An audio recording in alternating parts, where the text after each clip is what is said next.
Hello दोस्तों, आज की इस वीडियो में हम बात करने वाले हैं एक स्मॉल कैप कंपनी के बारे में। इस कंपनी का जो करंट मार्केट कैप है वो तकरीबन 25-2600 करोड़ रुपए है और 30 की पी पे ये कंपनी हमें ट्रेड करते हुए देखने को मिल रही है। मुझे पर्सनली ऐसा लगता है कि आने वाले कुछ सालों में ये कंपनी हमें मल्टीफोल्ड रिटर्न बना के दे सकती है। इसी वजह से इस कंपनी को आज हम इन डिटेल एनालिसिस करने वाले हैं। कंपनी का नाम है इंटरआर्क। सो बिना देरी किए इस कंपनी के एनालिसिस को स्टार्ट करते हैं। आगे बढ़ने से पहले एक डिस्क्लेमर देता हूं कि ये वीडियो किसी भी तरीके से कोई बाई या सेल की रिकमेंडेशन नहीं है।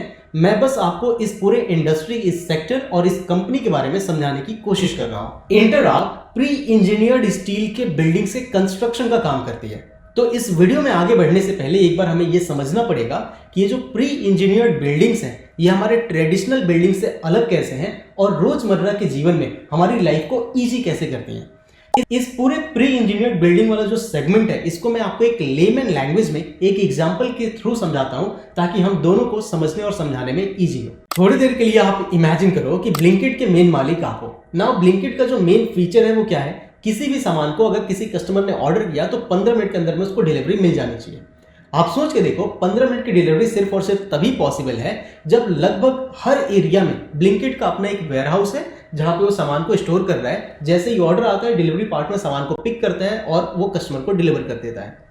नाउ इस केस में अगर ब्लिंकिट को गोडाउन रखना है तो आप सोच के देखो गोदाम कैसे तैयार होते हैं। ब्लिंकिट के पास एक ऑप्शन ये है कि वो लैंड रेंट पे लेगा, लीज पे लेगा और वहां पे वो कंस्ट्रक्शन काम करवाएगा। तो गोडाउन बनाने का एक तरीका तो आपके पास ये है कि आप ईंट, सीमेंट और सरिये लेके आओ और पूरा गोडाउन प्रिपेयर करो। लेकिन प्रॉब्लम इसमें यह है गोडाउन बनाने में ही आपको 12 से 18 महीने का टाइम लग जाएगा। ऐसे सिचुएशन में इंटरआर्क जैसी कंपनीज आती हैं और आके ब्लिंकिट्स वाले भाई साहब से बोलेंगी, भैया आप 12-18 महीने में जब तक अपने गोडाउन को बनाओगे ना तब तक जेप्टो पूरा मार्केट कैप्चर कर जाएगा। तो आपके पास जो बेहतर ऑल्टरनेटिव है वो ये है कि हम आपके लिए प्री इंजीनियर्ड बिल्डिंग्स के थ्रू आपका गोदाम रेडी करते हैं और उसमें आपको बेनिफिट ये मिलेगा कि कॉस्ट भी आपको कम लगेगी 30-40% की, और ये जो बनाने का टेन्योर है इसमें भी आपको लगभग 60-50% का रिडक्शन मिल जाएगा। यानी कि हो सकता है जो गोडाउन आप 12 से 18 महीने में बनाओगे उसको हम 6 से 8 महीने के अंदर में आपको रेडी करके दे देंगे। एक और मैं आपको एग्जांपल देता हूं प्री इंजीनियर्ड बिल्डिंग्स का। तो आप इमेजिन करके देखो, अभी फिलहाल में इतना जो ईवी वाली जो गाड़ियां आ रही हैं इनमें जो मेन कॉम्पोनेंट है वो क्या है, वो है बैटरीज। तो जब आप बैटरीज को बनाने जाओगे ना तो उसमें बहुत हैवी प्लांट्स की जरूरत होती है। साथ ही साथ आपको एक ऐसा इन्वायरमेंट चाहिए जो मॉइस्ट फ्री हो, जिसमें डस्ट नहीं आता हो। तो ऐसे केसेस में जो आपके पास ऑप्शन आता है वो एक तो है वही ईंट, सरिये और सीमेंट के साथ आप बनाओ। दूसरा आपके पास ऑप्शन ये है कि आप पीईबी के साथ चले जाओ। पीईबी में फायदा ये होता है कि आपको प्रॉपर वेंटिलेशन मिल जाता है, हैवी मशीन्स को आप बड़े आराम से उसमें ईजिली हैंडल कर पाओगे। साथ ही साथ अगर आपके मान लो इमेजिन करके देखो, अगर आपकी मशीन की लंबाई बहुत ज़्यादा है और अगर आपने वहाँ पे ईंट सीमेंट वाला काम करवा के रखा है तो अगर आपका छत बहुत लंबा हुआ ना तो बीच में पिलर्स बहुत सारे डले होंगे। पीईबी में ये प्रॉब्लम नहीं आती है, बहुत ही कम पिलर्स के साथ, बड़े ही पतले पिलर्स के साथ आप उन सेम चीज़ को अचीव कर सकते हो। तो जब आप पीईबी वाले बिल्डिंग्स को प्रेफर करते हो तो आपको जो स्पेस है आपके गोडाउन के अंदर, आपके फैक्ट्रीज के अंदर, वो ज्यादा मिलने वाला है। एक और हम एग्जांपल लेते हैं, जैसे आप इमेजिन करो जब कोविड आया तो आप देख रहे थे बहुत सारे न्यूज पे आ रहा था कि चाइना ने बहुत जल्दी बहुत सारे बेड्स रेडी कर दिए। तो उस केस में आप सोच के देखो, जब हमारे पास बेड्स अवेलेबल नहीं थे उस समय पे आप बेड अवेलेबल कैसे करवाओगे? क्या आप उस समय पे ईंट लेके आओगे और सीमेंट और सरिये ला के पहले हॉस्पिटल बनवाओगे फिर बेड डालोगे? उसमें तो 18 महीने लग जाएंगे, तब तक बहुत सारे लोग निपट लिए होंगे। तो उसका जो बेटर ऑल्टरनेटिव आया ना, जैसे इंडिया में ही आप एग्जांपल मिलोगे तो सिर्फ 3-4 सप्ताह के अंदर में बहुत सारे बेड रेडी कर दिए गए थे। उसका रीजन सिर्फ इतना था कि हमारे पास प्री इंजीनियर्ड बिल्डिंग्स पे जो इंटरआर्क जैसी कंपनीज हैं इन लोगों ने उस काम को अचीव करने में हेल्प किया। तो ये क्या होता है बेसिकली, इसमें पूरा जो काम होता है वो मैं आपको एक बार समझाने की कोशिश करता हूँ। बेसिकली क्या होता है, आप एक पूरा लैंड लोगे, पीईबी वाले जैसे इंटरआर्क कंपनी से कुछ लोग आएंगे, वो आके देख लेंगे जगह आपका, आपसे पूछेंगे आपकी रिक्वायरमेंट क्या है। आपने रिक्वायरमेंट बताया, उसके बाद आपको एक सॉफ्टवेयर के थ्रू एक आपको दिखाएंगे कि देखो आपकी पूरी बिल्डिंग ऐसी दिखेगी, यहाँ पे पिलर आएगा, ये कॉस्ट आएगा और इसका जो ड्यूरेबिलिटी है वो इतना बड़ा है, ये इतने वोल्टेज को हैंडल कर पाएगी, और अपनी रिक्वायरमेंट बताते हो। उसके बाद से वो लोग अपने फैक्ट्रीज में जाएंगे और अपनी फैक्ट्री में ही आपके पूरे के पूरे जो इंफ्रा है आपका उसको रेडी करेंगे, वहां से उठा के लेके आएंगे और आपके लोकेशन पे सिर्फ उसको असेंबल करना होता है उनको, और बहुत ही माइनर फिनिशिंग वाला काम करना होता है और आपकी बिल्डिंग बनके रेडी हो गई। नाउ अब मैं उम्मीद करता हूं कि आपको ये बात समझ में आया कि प्री इंजीनियर्ड बिल्डिंग्स क्या होते हैं और हमारे ट्रेडिशनल वाले बिल्डिंग्स क्या होते हैं। अब एक बार जरा हम इंडस्ट्री का ओवरव्यू लेते हैं। तो सबसे पहले हम बात करेंगे कि ग्लोबली प्री इंजीनियर्ड स्टील की जो बिल्डिंग्स का मार्केट साइज है वो किस स्पीड से ग्रो कर रहा है। अगर आप बात करेंगे 2019 से लेकर 2023 तक का, तो 8% के CAGR से ये इंडस्ट्री ग्रो की है और 2024 से 2028 तक ऐसा प्रोजेक्टेड है कि हमें 10.5 से 11.5% का ग्रोथ देखने को मिल सकता है। अगर हम सिर्फ इंडिया के प्री इंजीनियर्ड स्टील बिल्डिंग के मार्केट की बात करें तो FY 2019 में इस पूरे मार्केट का साइज था 130 बिलियन रुपीज का और 2024 में बढ़ के लगभग हो गया 195 बिलियन रुपीस और ऐसा एस्टिमेट किया जा रहा है कि FY 2029 तक ये नंबर बढ़ के हो जाएगा 330 से 340 बिलियन रुपीस का। यहाँ पे एक समझने वाली बात ये भी है, इस पूरे मार्केट को आप दो हिस्सों में बांट सकते हो, एक ऑर्गेनाइज्ड एक अनऑर्गेनाइज्ड। ऑर्गेनाइज्ड वाला जो पार्ट है FY 2024 पे अगर आप देखोगे तो 40 से 50% जो मार्केट है वो ऑर्गेनाइज्ड वालों के पास है और जो बचा हुआ हिस्सा है 55 से 60 वो अनऑर्गेनाइज्ड मार्केट है। ऐसा एस्टिमेट किया जा रहा है, प्रोजेक्ट किया जा रहा है कि FY 2029 तक ऑर्गेनाइज्ड वाला जो परसेंटेज वो 5 से बढ़ जाएगा, यानी कि 45 से 50% पार्ट ऑर्गेनाइज्ड हो जाएगा और जो बचा हुआ है 50 से 55% पार्ट वो अनऑर्गेनाइज्ड रह जाएगा। इसमें भी फर्दर समझने वाली बात ये है कि जो ऑर्गेनाइज्ड पार्ट है उसमें जो टॉप 6 प्लेयर है ना वो इस पूरे मार्केट का 80 से 85% हिस्सा कंट्रोल करते हैं और जो बचा हुआ मार्केट है 15 से 20% का वो रेस्ट ऑफ द प्लेयर्स में बढ़ जाता है। अगर आप बात करोगे FY 2019 से 23 तक तो ये जो पूरी इंडस्ट्री है इंडिया वाली वो 8.5% के CAGR से ग्रो हुई, वेयर एज वो जो टॉप 6 प्लेयर है ना उन लोगों में 11.4% के स्पीड से हमें ग्रोथ देखने को मिला और जो बचे हुए इन 6 प्लेयर्स को छोड़ के जो बची हुई इंडस्ट्री है उसमें जो प्लेयर्स हैं उन लोगों ने सिर्फ 7% का ही ग्रोथ दिखाया। अगर आप फिलहाल में इंटरआर्क की बात करोगे तो ये लोग टॉप 3 वाले पोजीशन में स्टैंड करते हैं। एक और इंटरेस्टिंग डेटा जो इस कंपनी को पढ़ते हुए मेरे सामने आया वो ये है कि अगर आप पूरे इंडियन कंस्ट्रक्शन सेक्टर की बात करोगे ना तो FY 2019 में ये जो प्री इंजीनियर्ड स्टील की बिल्डिंग्स हैं ये इस पूरे मार्केट का, पूरे सेक्टर का सिर्फ 2 से 4% कंट्रीब्यूट करती थी, जो कि 2024 में बढ़ के 3 से 5% हो गया और ऐसा प्रोजेक्ट किया जा रहा है कि 2028 तक ये 5 से 7% हो जाएगा। उसका रीज़न ये है कि लोग PEB में अवेयरनेस बढ़ रही है और लोगों को वो चीज़ें समझ में भी आ रही हैं। जो भी बंदा आ रहा है एक बार यूज़ कर रहा है उसे लिटरली फील हो रहा है कि यार ये जो ट्रेडिशनल वाले मेरे वेयर हाउसेस थे ना उससे बेहतर तो ये PEB वाले हैं। इसके कुछ रीजन ये भी हैं कि जैसे जो ग्रोथ ड्राइवर्स में अगर आप बात करोगे तो उसमें यह है कि अर्बनाइजेशन बढ़ रहा है जिसकी वजह से इनमें एक पुश मिल जा रहा है, स्मार्ट सिटी का मिशन है, साथ ही साथ अगर आप रिन्यूएबल एनर्जी की बात करोगे तो उसमें बहुत सारे इन्वेस्टमेंट्स हो रहे हैं।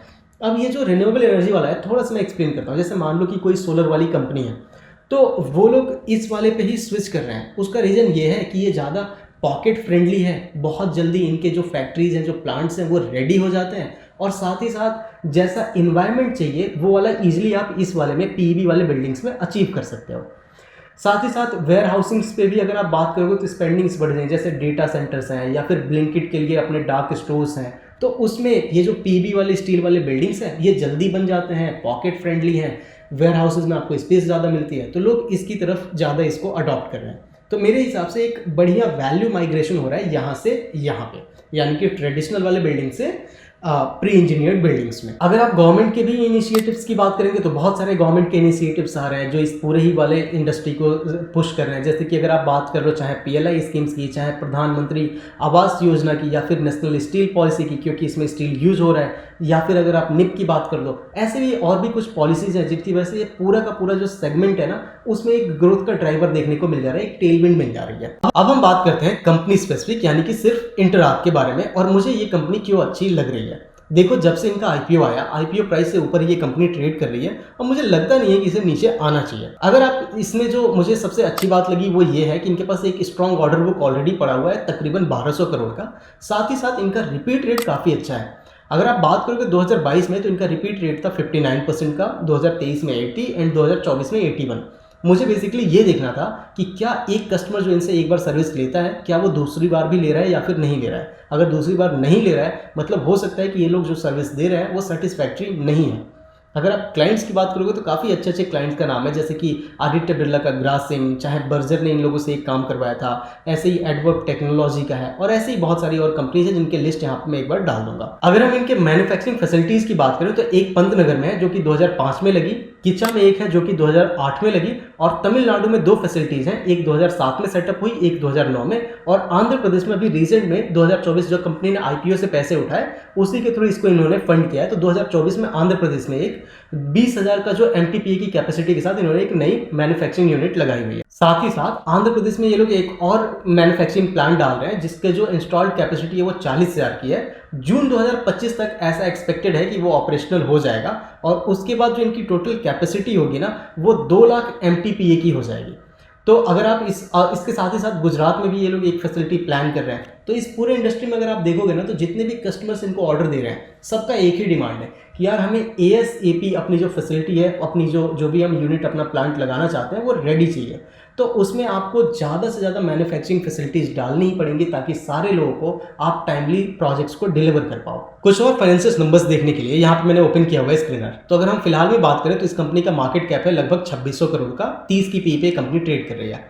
अगर आप रिटर्न ऑन कैपिटल एम्प्लॉयड की बात करो तो 28% का है, रिटर्न ऑन इक्विटी की बात करोगे तो 20% का है। अगर आप पिछले 5 साल की ईपीएस की ग्रोथ देखोगे तो 66% का है, पिछले 3 साल की ईपीएस की ग्रोथ देखोगे तो 141% का है। मेरे हिसाब से ये नंबर्स काफ़ी फैंटास्टिक हैं। इवन अगर आप ग्रॉस प्रॉफिट की बात करोगे तो वो भी तकरीबन 35% के करीब में बैठ रहा है, जो कि मेरे हिसाब से काफ़ी बढ़िया है। और जैसे जैसे ऑपरेटिंग लिवरेज किक इन करेगा ना वो भी हमें इंप्रूव होते हुए देखने को मिलेगा। साथ ही साथ ये जो टॉप लाइन आप देख रहे हो इसमें भी हमें जैसे जैसे ये लोग नई वाली फैसिलिटीज़ डाल रहे हैं ना, ये टॉप लाइन में भी हमें ग्रोथ देखने को मिलेगा, जिसकी वजह से मुझे ऐसा लग रहा है कि जो शेयर के प्राइसेस हैं उनमें हमें उसी के स्पीड से ग्रोथ भी देखने को मिल सकता है, वो जंप देखने को मिलेगा। डिस्क्लेमर यार वही है कि मैं ये नहीं बोल रहा हूँ बाई कर लो तुरंत के तुरंत, है ना। भावनाओं को आप समझो जिस तरीके से मैं समझाने की कोशिश कर रहा हूँ। इसमें कुछ फाइनेंशियल नंबर शायद मैं आपको बहुत बेहतर तरीके से समझा भी नहीं पाऊंगा और आप समझ भी नहीं पाओगे। बॉटम लाइन ये है कि मैंने अपने लेवल पे जाके सारे नंबर्स को देखे, मुझे कोई प्रॉब्लम इसमें दिखी नहीं। अगर आप इनमें ये भी देखोगे ना कि जो ये लोग सेल्स कर रहे हैं तो ऐसा तो नहीं है कि सेल्स कर रहे हैं पैसा ही नहीं आ रहा है, ऐसा भी नहीं। अगर आप 2023 में बात करोगे तो इनके ट्रेड रिसीवेबल 159 के थे, और अगर आप सितंबर 2024 की बात करोगे 1.5 साल बाद की तो 167 पे है। मेरे हिसाब से कोई इतना बड़ा इंक्रीज देखने को नहीं मिला है। साथ ही साथ अगर आप रिजर्व्स की बात करो तो आप देख रहे हो रिजर्व्स में हमें कितना अच्छा ग्रोथ देखने को मिल रहा है। तो आने वाले टाइम में मुझे ऐसा लग रहा है कि फाइनेंशियल्स क्योंकि इस कंपनी के अच्छे हैं, पूरी इंडस्ट्री ग्रो कर रही है, तो इस पर्टिकुलर स्टॉक में हमें एक मल्टीफोल्ड रिटर्न अगर देखने को मिला तो आपको शॉक नहीं होना चाहिए। ये जो आपको 2500 यहाँ पे दिख रहा है, अगर ये नंबर कल को मतलब कुछ सालों में 10,000 करोड़ भी दिखता है तो आपको इतना शॉक नहीं होना चाहिए मेरे हिसाब से। अब एक बार एंटर आपको हम जरा देखते हैं टेक्निकल एनालिसिस के पॉइंट ऑफ व्यू से कि चार्ट्स पे हमें क्या देखने को मिल रहा है। तो यहाँ पे 2 लेवल्स मुझे ऐसे लग रहे हैं कि जो बड़े ही स्ट्रॉन्ग डिमांड वाले जोन के जैसे काम कर रहे हैं। पहला तो है इनका 1410-20 रुपये का रेट, जहाँ पे मुझे लग रहा है कि 2 बार अगर स्टॉक पंप आ रहा है तो शायद यहाँ से एक पुश मिल रहा है इसको।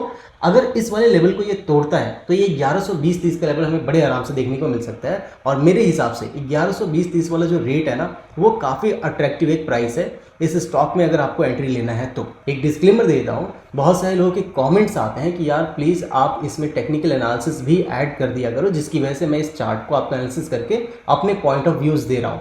ये जो मैं आपको टेक्निकल वाला कर रहा हूँ इसका मतलब ये नहीं है कि कोई बाय और सेल की मैं आपको टिप्स दे रहा हूँ, वो डिसीजन आपको खुद से लेना है, कंपनी को आपको खुद से पढ़ना है। मैं बस आपको हेल्प कर रहा हूँ आपकी इस जर्नी में। वैसे इस कंपनी का आईपीओ 900 रुपये पे आया था। सो मैं उम्मीद करता हूँ इस टेक्निकल वाले पार्ट को भी देख के आपको थोड़ा सा हेल्प मिलेगा एक बेटर डिसीजन बनाने में। मैं उम्मीद करता हूँ आज की इस वीडियो को देख के आपको काफ़ी कुछ सीखने को मिला। अगर सीखने को मिला please hit the like and subscribe button. आपका लाइक और सब्सक्राइब मुझे मोटिवेट करता है जल्दी जल्दी वीडियोज़ पोस्ट करने के लिए। मैं उम्मीद करता हूँ आपको ये वीडियो पसंद आई। See you in the next video. Bye bye.